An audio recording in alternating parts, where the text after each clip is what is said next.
Non, mais tout chrétien gâti image ça. Il y a un jeune garçon qui rempli avec un démon.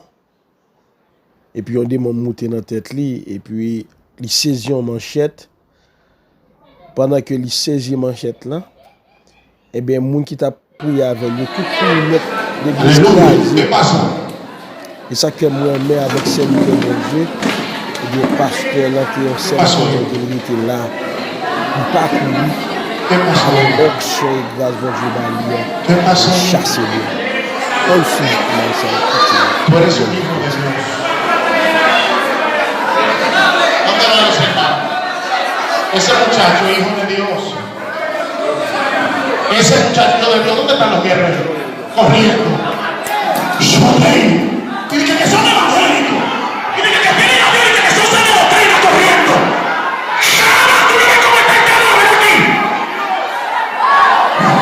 Así que yo me doy cuenta si son de Dios o no son de Dios. Hablando tonterías por la boca. ¿Dónde están los sanos de doctrina? ¿Dónde están? ¡Shama! Dije corriendo. Si tú no eres evangélico, suelta esto. No lo vayas a hacer pasar vergüenza. Que sigan con y que sigan con. Aquí va a Cristo, dije. Evangélico miedoso. Tiene fuerza, demonio. Alguien aquí, ponte ahí,